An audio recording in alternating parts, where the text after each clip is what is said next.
फिर जब भारत मना करता है कि हम पाकिस्तान नहीं जाएंगे, तब पाकिस्तान कहता है भारत सियासत लाता है। तुम तो पूरा मजहब ले आए क्रिकेट में, तब कुछ नहीं हुआ। गेम इसमें यह है जो मैंने पहले बोला था और यह होने वाला है। मैं आज प्रिडिक्ट कर रहा हूं, आप देखिएगा अगले 3 से लेकर 6 महीने में कि वो लड़का जो था, जो टेररिस्ट बनता था, वो जिहादी बनता था, वो फंस गया। तो जिनके रिश्तेदार हैं उनको जेल में डाल दिया वहां पे चाइना में, और उनको प्रेशराइज करा कि तुम वापस आ जाओ। और तब जय हिंद दोस्तों, मैं हूं मेजर गौरवारी और आप देख रहे हैं द चाणक्य डायलॉग्स। इस वीडियो को पूरा देखने से पहले मेरी आपसे गुजारिश है कि हमारे चैनल को सब्सक्राइब जरूर करिएगा, बेल आइकन को दबाइए। तो दोस्तों, कल और परसों मैंने कोई वीडियो रिकॉर्ड नहीं करा। दिवाली का मौका था और टीम को भी छुट्टी की ज़रूरत थी। काफ़ी टाइम से लगातार बिना छुट्टी के रिकॉर्डिंग चल रही थी। तो मैंने बोला कि ठीक है, कोई बात नहीं, 2 दिन हम रिकॉर्ड नहीं करेंगे। लेकिन इन 2 दिनों में बहुत कुछ हो गया। इसरो का रॉकेट, हेवीएस्ट रॉकेट गया, करीब 3 दर्जन सैटेलाइट्स लेके, कमर्शियल सैटेलाइट्स स्पेस में। ज़बरदस्त अचीवमेंट है। मैं इसरो की पूरी टीम को और हम सभी भारतवासियों को, I think we all deserve congratulations, खासतौर से इसरो जिन्होंने इतना ज़बरदस्त काम करा। आपको बहुत बड़ा सैल्यूट। दूसरी चीज़, इंडिया जीत गया। मैं क्रिकेट देखता नहीं हूँ इतना ज़्यादा, मुझे इतना शौक नहीं है क्रिकेट देखने का। मैं उसके बारे में ट्वीट भी नहीं करता, ना मैं उसके बारे में कुछ बोलता हूँ। लेकिन हाँ, इतना हल्ला था पूरे माहौल में, आसपास लोग, जैसा होता है सब कॉन्टिनेंट में। तो वो मैच फिर मैं गया, मैंने बाद में जाके दोबारा रिवाइंड करके देखा। और उसके लास्ट ओवर तो मैंने पहले देखे थे, फिर मैंने देखा कि विराट कोहली ने क्या ज़बरदस्त काम करा है। और ये मैंने देखा। तीसरी चीज़, ऋषि सुनक बन गए प्राइम मिनिस्टर ऑफ यूके। तो हिंदू हैं और भारतीय मूल के हैं, तो जाहिर सी बात है यहाँ पे सेलिब्रेशन होगा ही होगा। और उसका भी सेलिब्रेशन है। तो हैट्रिक हो गया एक किस्म से, दिवाली के आसपास हैट्रिक हो गया भारत का। और बहुत अच्छी खबरें सुनने को मिली। अच्छा, एक बड़ी मैंने बात नोट करी है यार, क्रिकेट में ना पता नहीं क्यों पाकिस्तानियों का एटीट्यूड क्या है। बहुत एक ज़्यादातर, मैं सबकी बात नहीं कर रहा, पर कई ऐसे लोग हैं जिनका बड़ा खराब एटीट्यूड है। देखिए, 2 वीडियोस में आपको दिखाता हूं, आपको पता लग जाएगा। अगर जीत जाते हैं पाकिस्तान मैच, तो फिर इस तरीके से बोलते हैं। मैं आज सारी पाकिस्तान की कौम को इस फतेह अजीम पर मुबारकबाद पेश करता हूं। और जिस जुर्रत, वलवले, तनतने, दबदबे और बहादुरी से पाकिस्तान की टीम ने अपने रवायती हरीफ को शिकस्त दी है, उसको मैं सलाम पेश करता हूं। और आज सारे आलम इस्लाम में पाकिस्तान ने अपनी सलाहियतों का लोहा मनाया है। मुझे अफसोस है कि ये पहला हिंदुस्तान पाकिस्तान मैच है जो मैं कौमी जिम्मेदारियों की वजह से ग्राउंड में नहीं खेल सका। लेकिन मैं तमाम ट्रैफिक को इस्लामाबाद, रावलपिंडी हदायत की है कि कंटेनर हटा दिए जाएं, ताकि कौम अपने जश्न को तारीखी तरीके से मनाए और पाकिस्तान की टीम को, पाकिस्तान की कौम को मुबारक हो। आज हमारा फाइनल था, हमारा फाइनल आज ही था। और दुनिया के मुसलमान समेत हिंदुस्तान के मुसलमानों के, उनके जज्बात पाकिस्तानी टीम के साथ थे। सारी आलम इस्लाम को फतेह मुबारक हो। पाकिस्तान जिंदाबाद, इस्लाम जिंदाबाद। शेख रशीद हैं, farmer interior minister of Pakistan, बड़े सीनियर नेता हैं वहाँ पे, बड़े सीनियर लीडर हैं। और इमरान खान के खासुल खास सपोर्टर हैं। लाल हवेली में रहते हैं, रावलपिंडी में।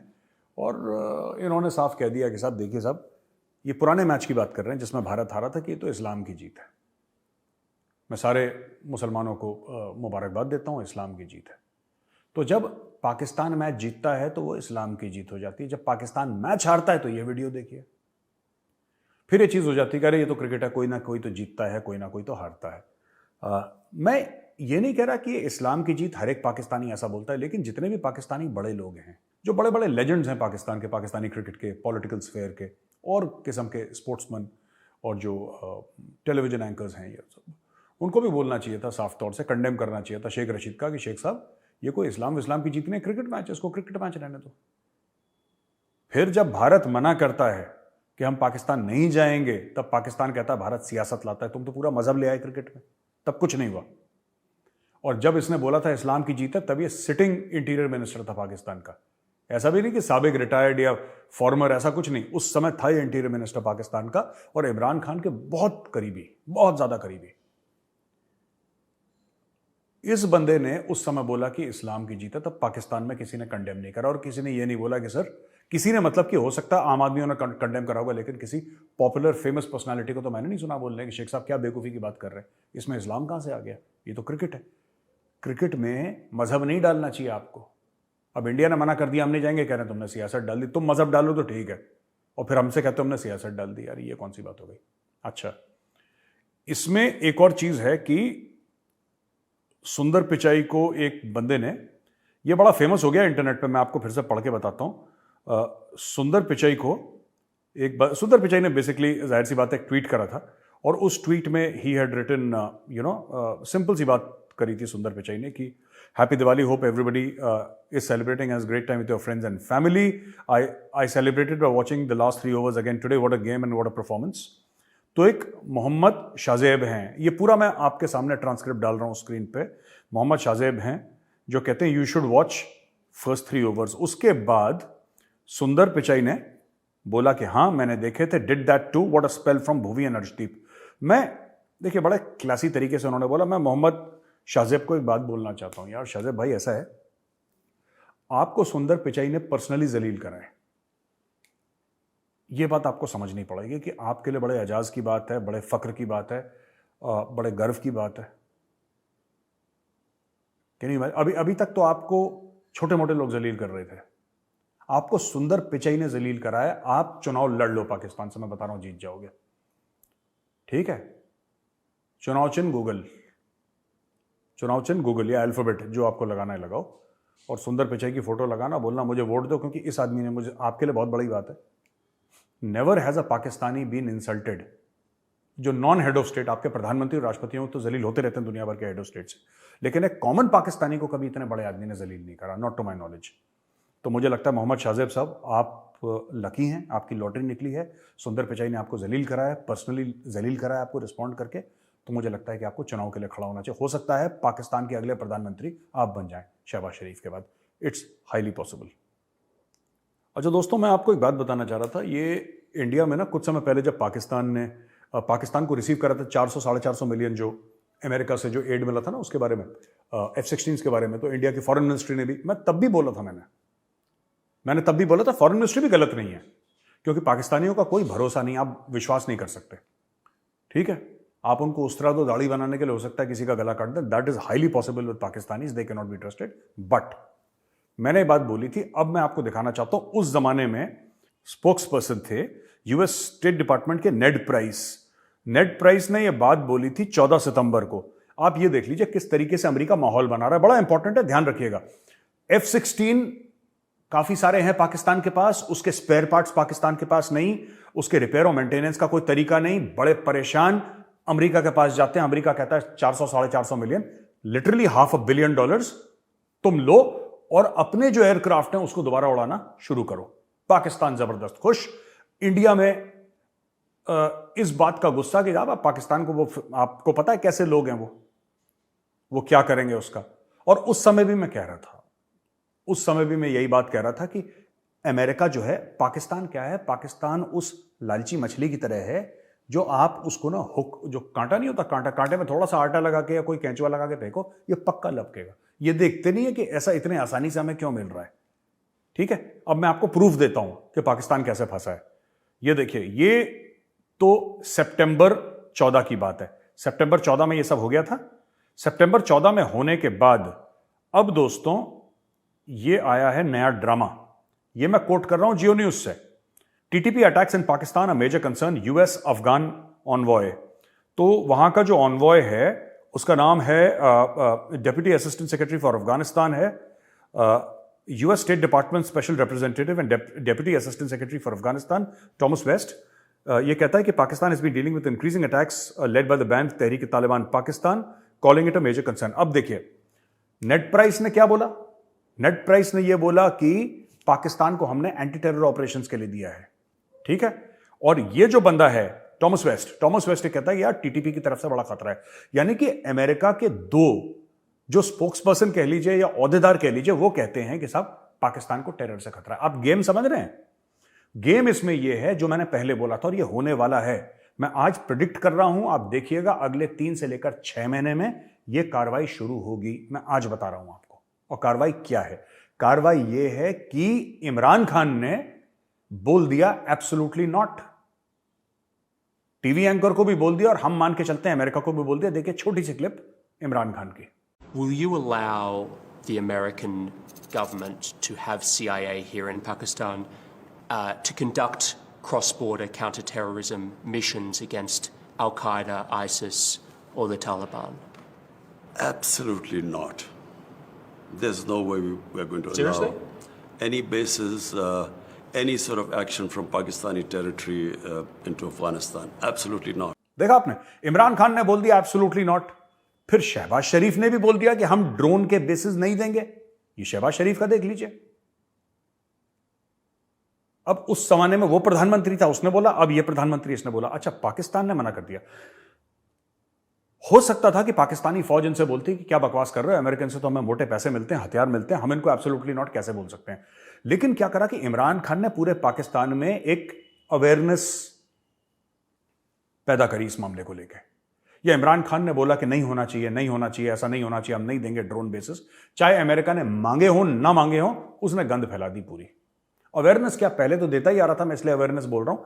ये तो आज से नहीं, 20 साल से दे रहा है अपने बेसिस अफगानिस्तान को बॉम्ब करने के लिए और वहां पे क्लैंडस्टाइन एक्टिविटीज करने के लिए। तो इमरान खान की वजह से ये शहबाज शरीफ भी प्रेशर में आ गया। इसने बोला मैं भी नहीं देता एयरबेस या ड्रोन के बेसिस मैं भी नहीं दूंगा। अमेरिका ने एक आइडिया सोचा। अमेरिका ने बोला यार देखो, तुम हमें बेस नहीं दोगे ना। बेस का मतलब क्या है? बेस का मतलब हवाई पट्टी, एक एरिया जहां पे एयर स्ट्रिप हो, जहां से हमारे ड्रोन या हमारे jets, fighter jets take off करें, अफगानिस्तान जाएं और बम मारें। यही तो इशू है। ठीक है, तुम हमें मत दो, हमें कोई दिक्कत नहीं है। तुम एक काम करो, तुम एक हमसे पैसे लो और ये गंदा काम तुम करो। अमेरिका ने जैसे आप ये मान लीजिए अपना एंटी टेरर ऑपरेशंस पाकिस्तान को आउटसोर्स कर दिया। ये आउटसोर्सिंग चल रही है जो चल रहा है अभी। अब धीरे धीरे धीरे पाकिस्तान अपनी कैपेबिलिटीज अप करेगा। ये F-16s को वापस एयरवर्दी करेगा। काफी एयरवर्दी नहीं है, उनको एयरवर्दी करेगा। और ये F-16s देखिएगा कबायली इलाकों में खुद के पाकिस्तान के। ये अमेरिका के जो बयान दिख रहे हैं आपको, ये जो बयान दे रहा है कि नहीं पाकिस्तान पे बड़े हमले हो रहे हैं। अरे पाकिस्तान पे हमले हो रहे हैं तो तुम्हें क्या दिक्कत है? पाकिस्तान पे हमले हो रहे हैं तो वो तो पाकिस्तानी है जो पाकिस्तान पे हमला कर रहे हैं। तुम क्यों इतने सेंटिमेंटल हो रहे हो? तुम इसलिए सेंटिमेंटल हो रहे हो क्योंकि तुम ग्राउंड बना रहे हो, ये माहौल बना रहे हैं। अब पाकिस्तानी जेट्स टेक ऑफ करेंगे और ये ट्राइबल एरियाज में और ये अफगानिस्तान के अंदर बमबारी करेंगे टेररिस्ट ठिकानों के अंदर। आप ये देख लीजिएगा, आप मुझसे लिख के ले लीजिए, काम होने वाला है। लिख के ले लीजिए मुझसे, गारंटी के साथ कह रहा हूं ये काम होने वाला है। और इसके जवाब में उसके पास तो अपनी एयरफोर्स है नहीं तालिबान के पास, या तहरीक तालिबान पाकिस्तान के पास, तालिबान के पास कुछ हैं पुराने, उनके पास हेलीकॉप्टर्स हैं, लेकिन they don't have an air force, they don't have missiles, they don't have fighter jets. उनके पास ऐसा तो कुछ नहीं है। तो वो किस तरीके से जवाब देंगे पाकिस्तान को? वो पाकिस्तान को सिर्फ एक जवाब दे सकते हैं, पाकिस्तान के अंदर अपना सुसाइड बॉम्बर भेज के। मैं ये नहीं कह रहा कि उनको भेजना चाहिए, मैं ये कह रहा हूं कि पास्ट में वो ऐसा कर चुके हैं। अतीत में ऐसा हो चुका है कि तहरीक तालिबान पाकिस्तान और अफगान तालिबान ने पाकिस्तान के अंदर सुसाइड बॉम्बर भेजे हैं और वहां पर काफी अफरा तफरी मचाई है, काफी लोगों को मरवाया है। क्योंकि उनके पास सिर्फ एक ही तरीका है पाकिस्तान से निपटने का, सुसाइड बॉम्बर्स और जो पाकिस्तान आर्मी की पोस्ट्स हैं बॉर्डर पे, उनको ठोकना, पाकिस्तानी फौजियों को मारना। बस एक ही उनके पास रास्ता बच गया। तो ये मैंने आपको 2 आर्टिकल दिखाए जिसमें एक नेड प्राइस और एक थॉमस वेस्ट, दोनों एक ही बात कह रहे हैं, अलग अलग तरीके से कह रहे हैं, लेकिन बात यही कह रहे हैं। नेड प्राइस ने क्या है, थोड़ा डायरेक्टली बोल दिया कि हमने जो F-16 दिए थे इस वजह से दिए थे। उसने ये बोल दिया, उसने थोड़ा सा ग्राउंड सेट करा। अब माहौल बना रहा है थॉमस वेस्ट जो स्पेशल रिप्रेजेंटेटिव है, ये माहौल बना रहा है कि अब पाकिस्तान बेचारा बहुत टेररिज्म में फंसा हुआ है, उसको जाहिर सी बात है। अब तहरीक तालिबान का पाकिस्तान का नाम लिया है, वो तहरीक तालिबान पाकिस्तान, लेकिन वो मार के वापस चले जाते हैं अफगानिस्तान, छुपते अफगानिस्तान में है। ये पाकिस्तान की मजबूरी बन जाएगी। और ऐसे पब्लिक बयान देके अमेरिका है पाकिस्तान को घेर रहा है कि हम भी मानते हैं तुम्हारे ऊपर टेरर का थ्रेट है, अब तुम कुछ करो, हमने तो तुम्हें हाथ में हथियार दे दिए, अब तुम कुछ करो, डू समथिंग।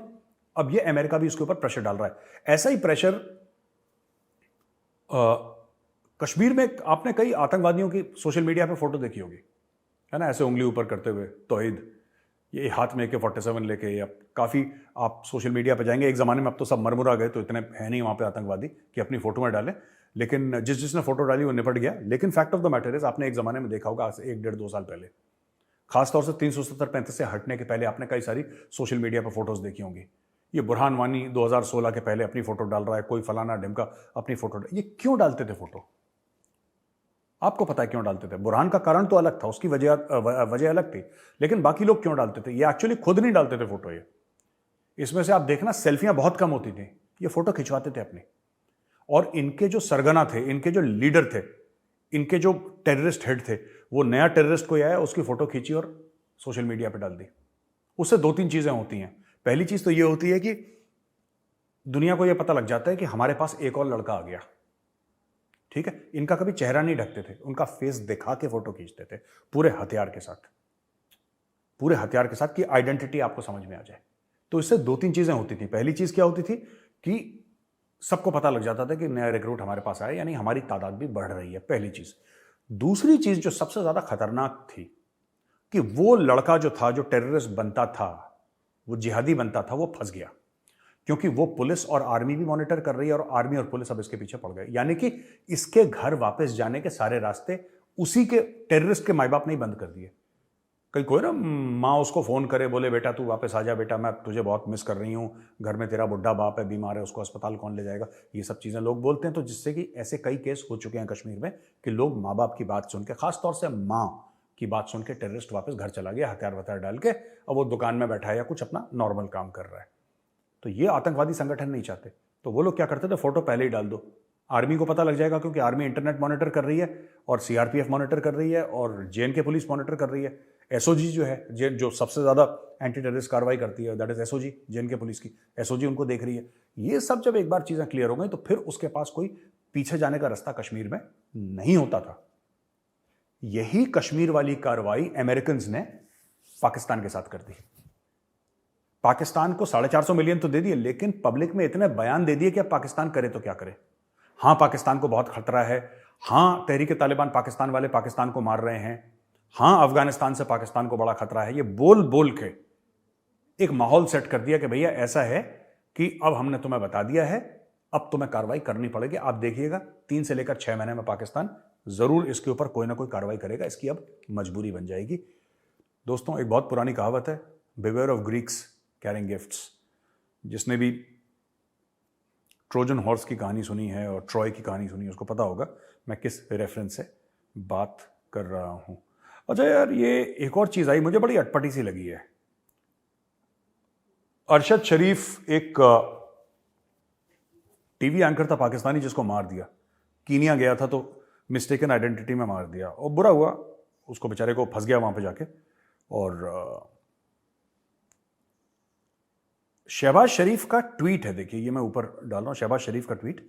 ये पाकिस्तानियों को, मैं सही बता रहा हूं, इनके लीडरों को बिल्कुल तमीज़ नहीं है कि दूसरे मुल्क के प्रेसिडेंट्स को कैसे बात करते हैं, मतलब उनसे किस तरीके से पेश आते हैं। डिप्लोमेटिक नाइसिटीज़ जो होती हैं, डिप्लोमेटिक प्रोटोकॉल होता है, इनको पता ही नहीं है, बिल्कुल भी नहीं पता है। बिल्कुल ऐसे लगता है कि पता नहीं गुफा में रह रहे हैं, अचानक आ गए, बावले हो गए देख के। ये क्या लिख रहा है, देखो Shehbaz Sharif, he is William Ruto, Kenya के प्रेसिडेंट हैं, और उनको ये लिखता है कि just had a telephonic call with Kenyan president William Ruto about the tragic death of Arshad Sharif in Kenya.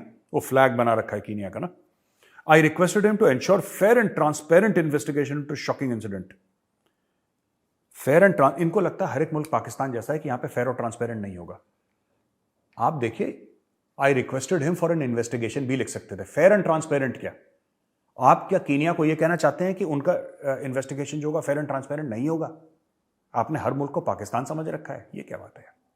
ठीक है, किसी भी जर्नलिस्ट हो, वो इंडियन हो, वो पाकिस्तानी हो, किसी भी मुल्क का हो, किसी भी जर्नलिस्ट के साथ बुरा होता है, पूरी दुनिया के लिए ये बहुत बड़ा एक प्रॉब्लम है दुनिया के लिए। लेकिन हमें एक बात समझनी चाहिए कि इस तरीके से बात आप किसी और मुल्क के राष्ट्रपति से नहीं कर सकते, प्रधानमंत्री से नहीं, हेड ऑफ स्टेट से आपको ऐसी बात नहीं करनी चाहिए।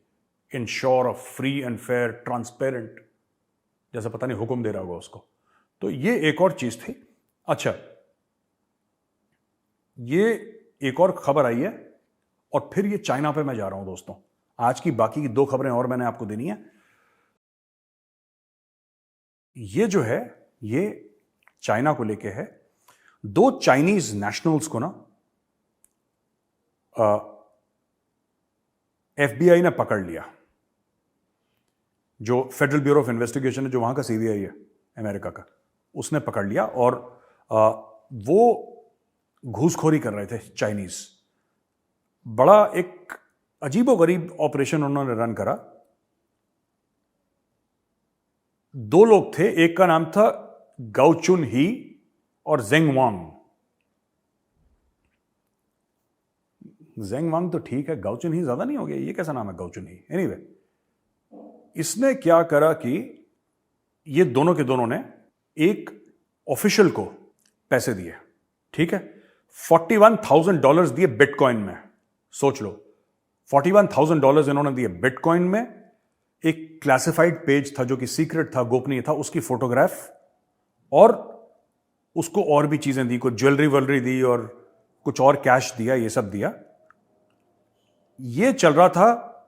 हुआवेई जो है एक चाइनीज टेलीकॉम कंपनी है, उसके ऊपर इन्वेस्टिगेशन चल रहा था, तो उसको दबाने के लिए, उसके क्या, कौन है, क्या चल रहा है, इसके ऊपर इन्होंने चाइनीज इंटेलिजेंस ऑफिसर्स अमेरिका गए और एक घूसखोरी करके पता लगाने की कोशिश करी। तो जिस ऑफिशियल को इन्होंने पैसे दिए थे, वो एक्चुअली FBI ने जानबूझ के उसको बोला था कि हाँ ठीक है, तुम पता लगाओ ये लोग कौन है जो तुम्हें अप्रोच कर रहे हैं और तुम हमें सारी प्रूफ देना। तो वो एक प्लांट था FBI का, वो चाइनीज को पकड़ लिया, ठीक है, चाइनीज को पकड़ लिया। अब चाइनीज ने वहां पे फिर चाइनीज को उन्होंने कैप्चर कर लिया। तो चाइना इस तरीके से दूसरे मुल्कों में जाके और चीजों को इंपैक्ट करने की कोशिश करता है और वहां पे स्पाइंग करता है। स्पाइंग हर एक मुल्क करता है, ऐसी बात नहीं है, लेकिन चाइना का टेक्नोलॉजी चोरी करना, ये करना, इन सब चोरी में बहुत ज्यादा चाइनीज गवर्नमेंट चोरी में बहुत ज्यादा मुलव्विस है, बहुत ज्यादा इन्वॉल्व है। हर मुल्क में जाके चोरी करनी है, खासतौर से टेक्नोलॉजी की चोरी, राइट। तो ये चाइना ने वहां पे ये करा। और उसके अलावा ये रिपोर्ट ये भी कहती है कि जो चाइनीज हैं जो कि अमेरिका में रहते हैं और जो चाइना की पॉलिसी के खिलाफ बोलते हैं, उनको प्रेशराइज करते हैं। जिनके रिश्तेदार हैं उनको जेल में डाल दिया वहां पे चाइना में, और उनको प्रेशराइज करा कि तुम वापस आ जाओ और तभी तुम्हारे रिश्तेदार बच पाएंगे। अब आप ही का अगर सगा भाई आप हैं चाइनीज और आप न्यूयॉर्क में रहते हैं और आप अमेरिकन सिटीजन हैं और आपका सगा भाई और आपके पेरेंट्स अगर चाइना में है, तो ये लोग उनके साथ मार पिटाई करेंगे, उनको जेल में डाल देंगे और बोलेंगे हम तुम्हारे सगे भाई को गोली मार देंगे, तुम्हारे माँ बाप को गोली मार देंगे, जान से मार देंगे, तुम वापस आ जाओ चाइना। तो प्रेशर में आके कोई ना कोई बंदा वापस आ जाएगा। इस तरीके से ये लोग चाइनीज प्रेशराइज करते हैं। छोटा सा वीडियो है, मैं चाहता हूं आप एक वीडियो देखें, तब आपको क्लियर होगा कि ये चल क्या रहा है मामला। The Chinese Communist Party has a saying when it comes to their warfare, psychological warfare operations and other forms of subversion: strangle you with your own systems. In other words, observing how different countries operate, what is controversial within their systems, how does their system function, how can we use those systems to twist things around, to cause chaos, to mess things up, to use it against them. You say you believe in free speech? We'll have protests in your own backyard calling you out. You say you believe in free press? Well, we'll start up state-run media in your country, and we will use those state-run media to lie to your population, to spread our propaganda. That's what they do. You believe in free markets? How about we bring state-run companies that can sell below cost and put your companies out of business and take over your industries? That's what they're doing, right? Strangle you with your own systems. And what is controversial in the United States? What is most controversial? Racism. This race narrative, they know they can use it. They've been doing it for a very long time. There are different groups, for example, Committee of 100 in the US, where every time a Chinese spy is arrested, they call it racism, because they know it's what we're sensitive to. The Chinese military has a doctrine on this, the three warfares doctrine: psychological warfare, media warfare, and legal warfare. This is publicly adopted into their military doctrine. This is part of their military system. Now, what are these? Psychological warfare is not necessarily lying to you. Psychological warfare is altering how you interpret information. And so when you see a virus coming out of China and people say this virus came out of China, if you call it the Chinese virus, they want to use this and twist it around and say it is racist if you talk about the origin of this virus. What is media warfare? Media warfare is the manipulation or control of outlets of information, not just news outlets, but say social media, online platforms, the ability to speak openly. Anything that would allow people to communicate would be a target of media warfare. And what is legal warfare? Legal warfare is a manipulation of international legal systems. The Chinese Communist Party, for them, this is adopted into their military code. This is war fighting to them. ये Nicholas क्या बोल रहा है इस video में? Nicholas ये बोल रहा है कि साहब चाइना में चाइनीज ने अमेरिका के अंदर एक कमेटी ऑफ 100 बनाई है। ये कमेटी ऑफ 100 क्या है? ये चाइनीज लोग हैं जो अमेरिकन सिटीजन हैं, अमेरिका में रहते हैं, और जैसे ऐसे जासूसी में कोई पकड़ा जाता है ना, कोई भी चाइनीज पकड़ा जाता है, तो ये सबसे पहले मीडिया में और सोशल मीडिया में जाके कहते हैं कि ये तो रेसिज्म है, नस्लवाद चल रहा है चाइना अमेरिका में, और ये अमेरिका पे प्रेशर डालते हैं। क्योंकि जैसे भारत में होता है ना कि भारत में अगर कोई भी आदमी कुछ करे, अगर आप नॉर्मल सी भी बात बोल दें, हिंदुओं के हक में बोल दें, तो लेफ्ट विंग वाले आपको नहीं बोलना ये तो कम्युनल है, ये तो कम्युनल है, तो आदमी थोड़ा सा डिफेंसिव में हो जाता है कि यार मुझे कम्युनल क्यों बोल रहा है, मैं तो कम्युनल नहीं हूँ, मैं तो एक सीधी साफ बात बोल रहा हूँ। लेकिन नहीं, वो जैसे कि यहाँ पे इंडिया में लेफ्ट विंग वाले पड़ जाते हैं पीछे। जो भी आदमी नॉर्मल भी बात बोलेगा जो उनको नहीं पसंद आती, तो पहला चोट आप पे करते हैं कि आदमी कम्युनल है। ये पूरे जो लेफ्ट विंग रेडिकल्स हैं इंडिया में, वही चीज़ यहाँ पे कमेटी ऑफ 100 करता है, जो कि चाइनीज अमेरिकन हैं, वो करते हैं अपने चाइना के लोगों को प्रोटेक्ट करने के लिए, जो उनके जासूस हैं कि भाई ये तो जैसे यहाँ पे बोलते हैं तुम कम्युनल हो, वहाँ पे बोलते हैं रेसिस्ट हो। तो अमेरिका में रेसिज्म का एक बहुत बड़ा मामला है। जैसे इंडिया में आप किसी भी नॉर्मल आदमी को बोलो कि यार तुम तो दूसरे धर्मों से नफरत करते हो, अगर कोई खासतौर से हिंदू है, आपने उसको बोला है, कोई भी मजहब को आपने बोला कि आप दूसरे धर्मों से नफरत करते हो, क्या यार मैं नफरत थोड़ा ना करता हूँ, मैं तो एक बात बताने की कोशिश कर रहा हूँ, मैं कोई नफरत नहीं, आप जस्टिफाई करने की कोशिश करोगे। वही माइंड गेम चाइनीज खेल रहे हैं अमेरिका में। वो जासूसी कर रहा है, उसको पकड़ लिया तो फिर ये कमेटी ऑफ 100 अपना ड्रामा शुरू कर देती कि अरे देखो हमारा चाइनीज भाई था, उसको तो इंग्लिश बोलनी भी नहीं आती और आपने उसको पकड़ के ऐसे अंदर कर दिया। अच्छा, आखिरी में चीज दोस्तों मैं आपको ये बताना चाहता हूं कि शी जिनपिंग को आपको पता ही है, परसों उसको मिल गया था एक और टर्म जो चाइनीज कम्युनिस्ट पार्टी ने उसको दे दिया। अच्छा, लोगों ने मुझे 2-3 फोन कॉल आए बड़े इंटरेस्टिंग कि इसका भारत पे क्या असर पड़ेगा और चाइनीज की पॉलिसी पे। देखिए, बात यह है कि चाइना अब लाइन ऑफ एक्चुअल कंट्रोल, ये मेरा मानना है, ठीक है, हो सकता है कि अभी और चीजें बदल जाएं, लेकिन जहां तक मुझे समझ है, मेरी ये समझ है कि China will get more aggressive on the line of control. अभी आपने लद्दाख में देखा, अभी आपने सिक्किम में देखा था, डोकलाम में, फिर अरुणाचल में थोड़ा सा इन्होंने ड्रामा करा, अब देखिएगा उत्तराखंड में और हिमाचल में भी चाइना कुछ ना कुछ करेगा, तो हमें इस चीज़ की तैयारी कर लेनी चाहिए। China will get more and more aggressive, ये बात 100% तय है। शी जिनपिंग का चाइना एग्रेसिव हो जाएगा, और शी जिनपिंग का चाइना ताइवान के ऊपर कुछ करे ना करे, क्योंकि वहाँ पे पूरा 100% अमेरिकन प्रोटेक्शन है और वेस्ट का प्रोटेक्शन है, और ताइवानीज ने भी लड़ाई के लिए बिल्कुल तैयार हो गए हैं। तो वहाँ पे चाइना सिर्फ बकवास करेगा, लेकिन यहाँ पे कुछ ना कुछ एक्शन लेने की कोशिश करेगा। इंडियन आर्मी पूरी तरीके से तैयार है, और जो प्रधानमंत्री जी हाल ही में उत्तराखंड गए थे लाइन ऑफ एक्चुअल कंट्रोल पे, और अभी दिवाली के मौके पे वो कारगिल गए हैं। कारगिल जान के गए हैं, वो जानबूझ के कारगिल गए थे, क्योंकि लद्दाख एक ऐसी जगह है जहाँ पे चाइनीज़ बॉर्डर भी और पाकिस्तान बॉर्डर भी है, वहाँ पे दोनों बॉर्डर्स हैं। कारगिल जो है वो लाइन ऑफ कंट्रोल है, जहाँ पे लड़ाई हुई थी पाकिस्तान के साथ 1999, कारगिल की लड़ाई आप सबने सुनी है। और उसी के अगर दूसरी तरफ चले जाइए, अलग तरफ चले जाइए, तो आपको पता लग जाएगा कि वहाँ पे जो है वो ये पूरा गलवान वाला एरिया और ये सब एरिया जो कि चाइना के साथ है, लाइन ऑफ एक्चुअल कंट्रोल। तो इसलिए वो लद्दाख गए थे प्रधानमंत्री जी, और लद्दाख में उन्होंने वो ज़बरदस्त स्पीच दी थी। चाइना के साथ हमारे रिलेशनशिप दोस्तों अब और बिगड़ेंगे, ये ठीक नहीं होंगे। आप कितनी भी कोशिश कर लीजिए, बिगड़ेंगे, ठीक होंगे।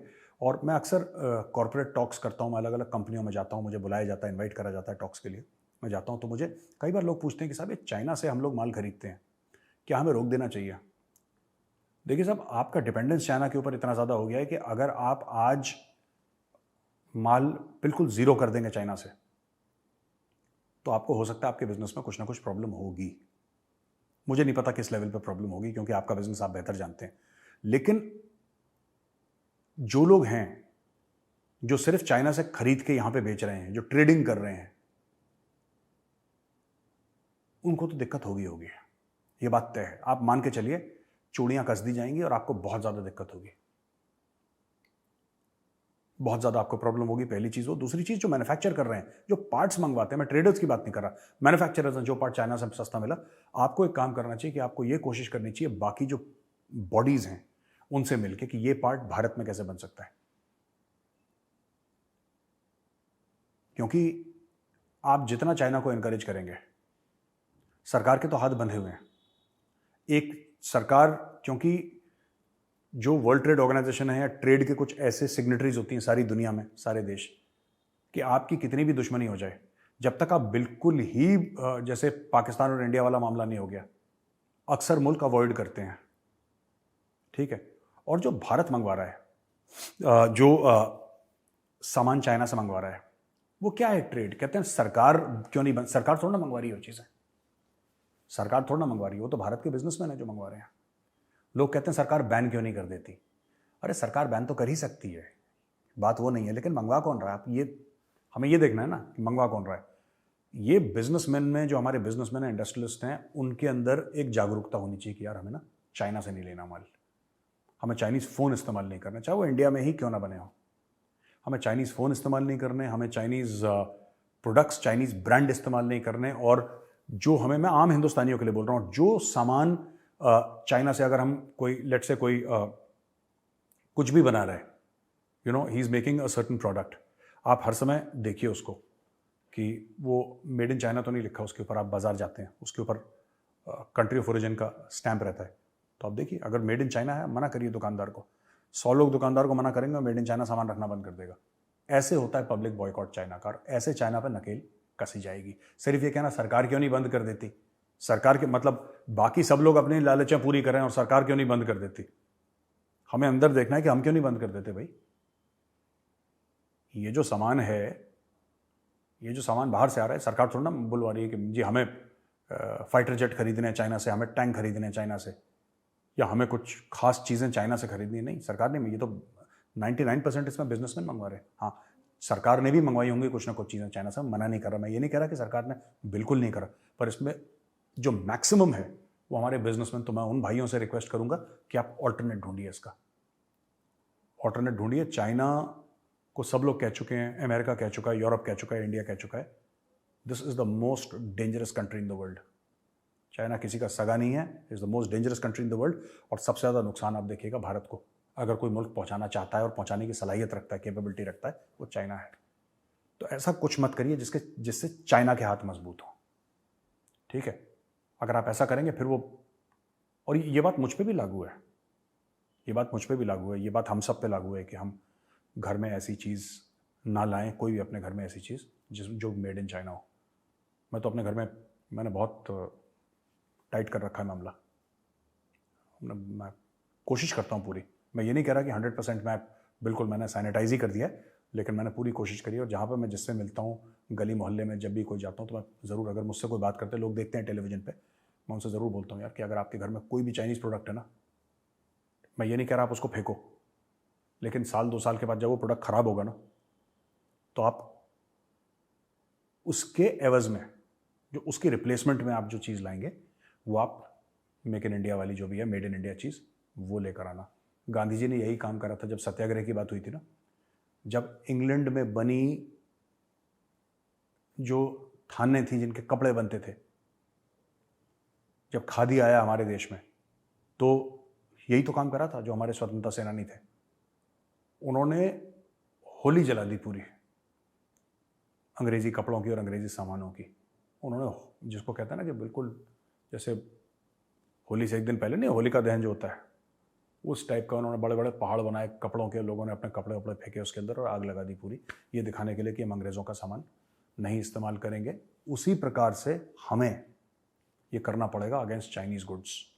हो सकता है हम सक्सेसफुल ना हो सकता है हमारे घरों में आज भी चाइनीज़ सामान हो, लेकिन धीरे धीरे करके हमें इसको निकालना पड़ेगा, वरना हम दुश्मन के हाथ मजबूत कर रहे हैं। मुझे बस इतना ही कहना था। इस वीडियो को आप लाइक करिए और हमारे चैनल को सब्सक्राइब करना बिल्कुल मत भूलिएगा। जय हिंद।